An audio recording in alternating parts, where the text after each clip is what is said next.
এই ম্যাথটি একটি গুরুত্বপূর্ণ ম্যাথ। এই ম্যাথটি বাংলাদেশ পরমাণু শক্তি কমিশন 24/4/2026 অর্থাৎ আজকের পরীক্ষায় এই ম্যাথটি এসেছে এবং 27তম বিসিএস এ এই ম্যাথটি এসেছে। জাস্ট 2 সেকেন্ডের মধ্যে আমরা সূত্র ছাড়া এই ম্যাথটি সমাধান করব। এই নিয়মে অসংখ্য ম্যাথ রয়েছে, জাস্ট আমরা দুইটি ম্যাথ দেখিয়ে দিব, আপনারা এই দুইটির সাহায্যে সবগুলো এই নিয়মের যত ম্যাথ রয়েছে সবগুলোই সমাধান করে নেবেন।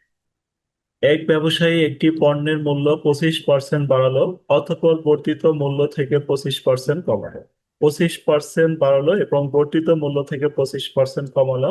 সর্বশেষ মূল্য সর্বপ্রথম মূল্যের তুলনায় কত? আমাদের এভাবে যদি দুইটি পার্সেন্ট দেওয়া থাকে, একটি বৃদ্ধি এবং একটি হ্রাস, জাস্ট আমরা কি করব, আমরা এই দুইটি পার্সেন্ট উপরে জাস্ট গুণন আকারে লিখবো, অর্থাৎ 25% বৃদ্ধি এবং 25% হ্রাস, এই দুইটা আমরা গুণন আকারে লিখবো এবং পার্সেন্টেজ তুলে দেওয়ার জন্য 100 দ্বারা ভাগ করব। তাহলে আমরা এই ম্যাথটি করার জন্য কিভাবে করতে পারি, আমাদের এইখানে আমরা জাস্ট 100টা ক্যালকুলেশনের সুবিধার্থে 100টা রেখে দিব। 25 এবং 25 যদি আমরা গুণন করি তাহলে আমাদের আসবে হচ্ছে 625, আর নিচে আমরা রেখে দিব হচ্ছে 100।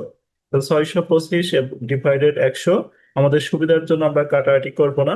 নিচে আমাদের দুইটি শূন্য রয়েছে, অর্থাৎ এই দুইটি শূন্যর জন্য আমরা 2 ঘর পূর্বে দশমিক দিব। এই যে 1 ঘর 2 ঘর, অর্থাৎ 2 ঘর পূর্বে দশমিক দিব। এই কোশ্চেনের উত্তর হবে আমাদের 6.25, অর্থাৎ 6.25% হ্রাস হবে।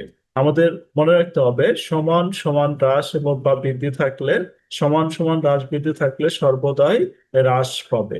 যদি কোনো কোশ্চেনে সমান সমান হ্রাস বৃদ্ধি বলা থাকে তাহলে সর্বদাই হ্রাস হবে।